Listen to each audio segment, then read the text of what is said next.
Hello and assalamualaikum friends, welcome to Afshin's recipes. இன்னைக்கு நம்ம recipe சேனல்ல தால்ச்சா சாம்பார் எப்படி செய்யறதுன்னு பார்க்கலாம்.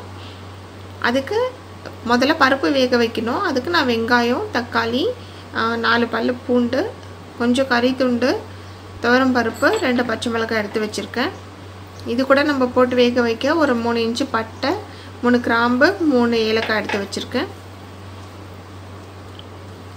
ஒரு பெரிய வெங்காயம், ஒரு பெரிய தக்காளி, கொஞ்சம் எலும்பு துண்டு எடுத்து வச்சிருக்கேன். நீங்கள் மொத்தமாகவே துவரம்பருப்பு போடணும்னு கிடையாது, ஒரு அளவுக்காக சொல்கிறேன். ஒரு கிளாஸ் துவரம்பருப்பு நீங்கள் ஊற வைக்க போகிறீங்கன்னா அதில் 1/4 பகுதி கடலைப்பருப்பு சேர்த்துக்கலாம்.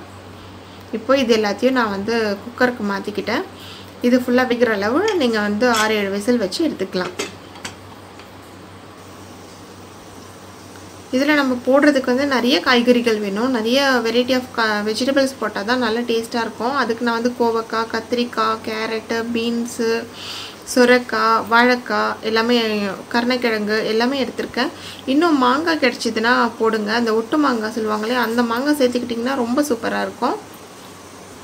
இதுக்கு நான் 2 ஆனியன் கட் பண்ணி வச்சுருக்கேன், 2 தக்காளி, கருவேப்பிலை, மஞ்சள் தூள், சீரகத்தூள், கொத்தமல்லி தூள், கரம் மசாலா பொடி எடுத்து வச்சுருக்கேன், மிளகாத்தூள். இது கூட நம்ம இஞ்சி பூண்டு பேஸ்ட்டு ரெண்டுமே சேர்த்து அரைச்சி வச்சுருக்கேன். ஒரு பெரிய எலுமிச்சைப்பழம் அளவுக்கு சைஸ்க்கு நான் புளி எடுத்து தண்ணி போட்டு ஊற வச்சு வச்சுருக்கேன். இப்போது இந்த சூப்பரான தால்ச்சா சாம்பார் எப்படி பண்ணுறதுன்னு பார்க்கலாம். ஆல்ரெடி பருப்பும் வேக வச்சு வச்சாச்சு, பருப்பும் வெந்துடுச்சு. இதில் இருக்க அந்த கறித்துண்டை மட்டும் எடுத்துகிட்டு நீங்கள் அதை நல்லா கடைஞ்சி வச்சுக்கலாம். ஒரு பாத்திரத்தில் ரீஃபைண்ட் ஆயில் சேர்த்தாச்சு.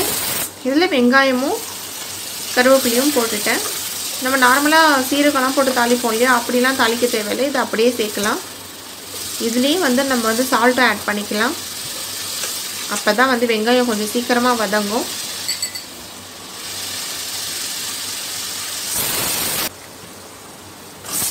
பாருங்கள், வெங்காயம் கொஞ்சம் வதங்கினோடனே தக்காளியை சேர்த்துக்கலாம். தக்காளியும் கொஞ்சம் நல்லா வேகணும். பாருங்கள், இப்போ நம்ம இஞ்சி பூண்டு சேர்த்துக்கலாம். ஒரு அரை டேபிள் ஸ்பூன் நான் சேர்த்துருக்கேன் இஞ்சி பூண்டு விழுது சேர்த்து இதையும் நல்லா கலந்து விட்டுருங்க. இது கூட நம்ம வாஷ் பண்ணி வச்சுருக்கோம் இல்லையா, எல்லா காய்கறியுமே இப்போ நம்ம சேர்த்துக்கலாம். சேர்த்துட்டு அந்த இஞ்சி பூண்டு தக்காளி எல்லாமே போட்டு ஒரு டைம் கலந்து விட்டுடலாம். அதுக்கப்புறமா நம்ம வச்சுருக்க மசாலா பொருட்கள் எல்லாம் இந்த சாம்பாரில் சேர்க்கலாம். பாருங்கள், எல்லா வெஜிடபிள்ஸுமே போட்டாச்சு. இதில் நிறைய வெஜிடபிள்ஸ் போட்டால் இதனுடைய டேஸ்ட்டு ரொம்ப நல்லாயிருக்கும். இன்னும் சவ் இன்னும் நிறைய காய்கறிகள் இருக்கு இல்லையா, சேர்த்துக்கலாம். மஞ்சத்தூள் போட்டிருக்கேன். காரம் உங்களுக்கு ஏற்ற அளவுக்கு நீங்கள் போட்டுக்கோங்க. நான் 1 டேபிள் ஸ்பூன் ஃபுல்லாக போட்டிருக்கேன். அடுத்தது 1/4 டேபிள் ஸ்பூன் சீரகத்தூள் போட்டிருக்கேன். அடுத்தது ஒரு அரை டேபிள் ஸ்பூன் கொத்தமல்லி தூள் போட்டிருக்கேன். 1/4 டேபிள் ஸ்பூனுக்கும் கொஞ்சம் அதிகமாக கரம் மசாலா தூள் போட்டிருக்கேன். இது எல்லாத்தையும் போட்டு கலந்து விட்டுருங்க. இந்த மசாலா லைட்டாக அந்த காய்கறி கொஞ்சம் வேகணும். இப்போ நம்ம அந்த வேகிற அளவுக்கு லைட்டாக தண்ணி இதில் சேர்த்துக்கலாம். லைட்டாக காய்கறி முழுகிருக்க அளவு தண்ணி சேர்த்துக்கலாம். தண்ணி சேர்த்துட்டு இதை கொஞ்சம் நல்லா கொதிக்க விடுங்க. காய்கறி ஒரு பாதி அளவு வேகணும்.